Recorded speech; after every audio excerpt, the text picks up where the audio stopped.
Welcome back. According to the chief economist of the World Bank, Britain's bloated state means that our economy now resembles France's, whereas once it looked rather American.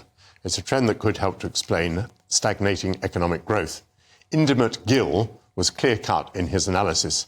Quotes, "The country that used to be most like the United States in all of Europe was the United Kingdom.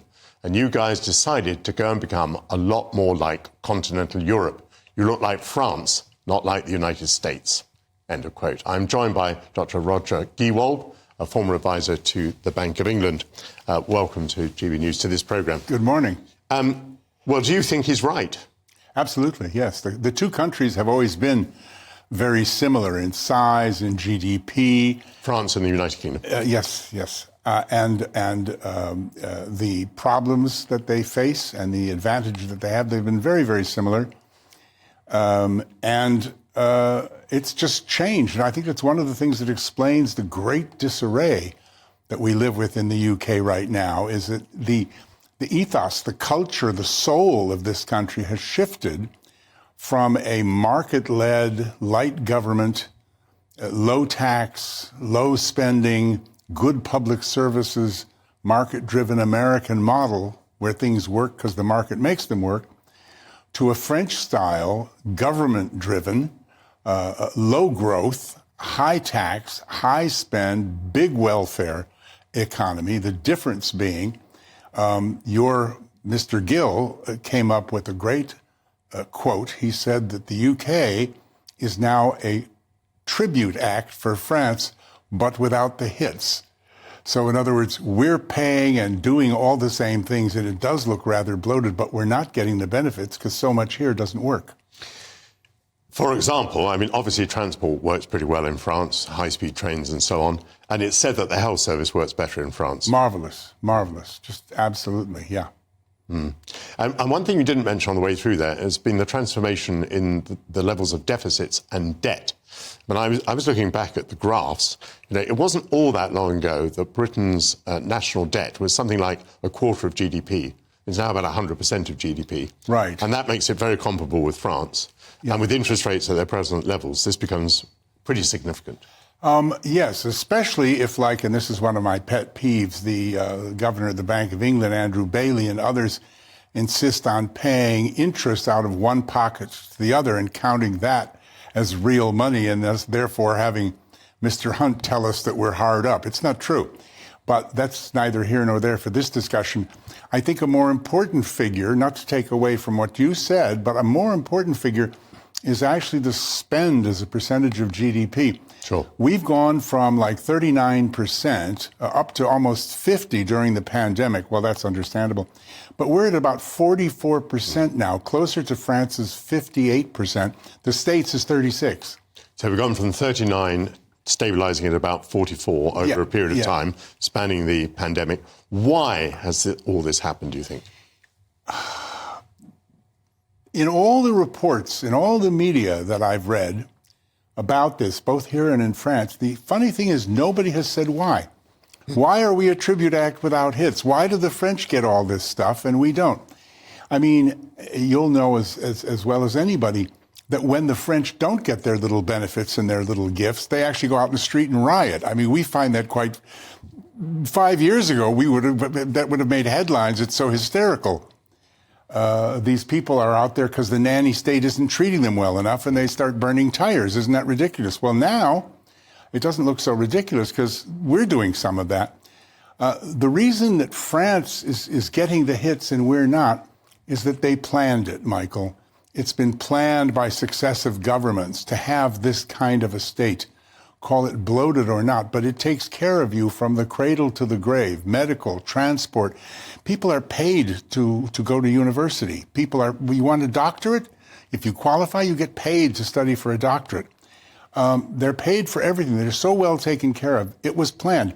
Ours has happened by accident. Our successive governments jousting with each other, I think, have been forced into it. And our politicians have had to adopt the worst thing of all, half measures, to try to satisfy everybody, which is impossible. And therefore, they've put in measures like the French measures, but they don't work because they didn't go all the way. They aren't, designed to work. See, I've often wondered whether an inevitable consequence of democracy is that parties vie with each other to offer people more of their own money, more of the taxpayers' money being spent on benefits. And that drives up public spending over a period of time.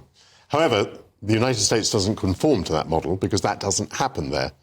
But, you know, when I was in politics, particularly under the Thatcher era, there was a different narrative, which was that we would constrain these numbers. We would stop the quantity of public spending rising. We would constrain it as a proportion of GDP. That was successful in itself and actually successful electorally. So my question to you really is, how has this happened to Britain? Is it just a lack of self-discipline? Is it a lack of political leadership? Why have we wandered into a field without, as you say, a plan? I think you put your finger on both of those. I mean, I do watch from time to time very happily the great lady's speech where she says there is no such thing as public money. That is only taxpayers' money. It's our money, yeah. And I think the question really is answered by both of the things that you've said. I interviewed Nigel Farage some time ago about why we have such poor leadership. And if you Google my surname and Farage, you'll see the video. And his answer was because we have a whole new different class of political leader. They are professional politicians. They aren't Eisenhowers and Trumans and people who did something in life and then wanted to put back. These are, forgive me, they're Oxbridge PPEs who want a career as a politician. That's what it's all about. And they have consequently made the wrong decisions. And that's why we've ended up in this position, I think. Bad judgment. I agree with you up to a point. I mean, the idea that Margaret Thatcher was not a professional politician is, of course, absurd. She came into Parliament in the 1950s. She's an exception to everything. And she only became Prime Minister at the end of the 1970s. So she'd been a professional politician for a very long time before she got power. Indeed, I mean, you might argue that one of the reasons is that people have become Prime Minister when they've had very little experience. Well, yeah, but Nigel's talking about now, but not back then. It was different. Yeah. We didn't have the situation then. But I'm saying the Rishis and even the David Camerons, you know, came into Parliament, became Prime Minister very, very rapidly. Can we be clear that this is doing us harm?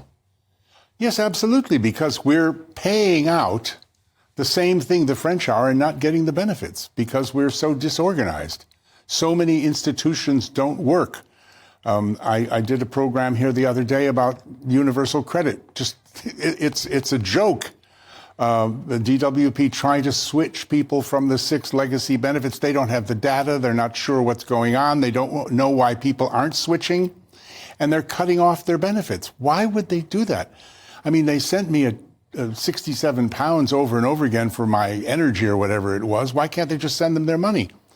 We're just doing things in a very disorganized fashion. We have apparently 150,000 people in the British military and the forces. And we have a Ministry of Defense with over 60,000 employees. I mean... No, it's absolutely staggering. But just one thought, and briefly, if you would, there are elements of the French economy which are more mixed than ours. We've referred to the health service, which you say is delivering better in France. But actually, it's a more mixed model than ours, which kind of goes slightly against the narrative.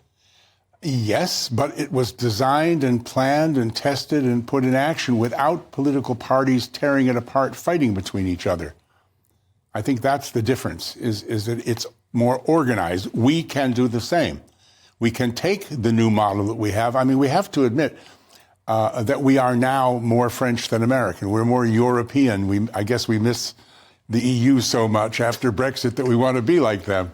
But, I mean, we're now more like our European neighbors than we are like America. America's another universe, and I think we can fix it. An extraordinary paradox and a very interesting discussion. Thank you very much, Dr. Roger Gewolb.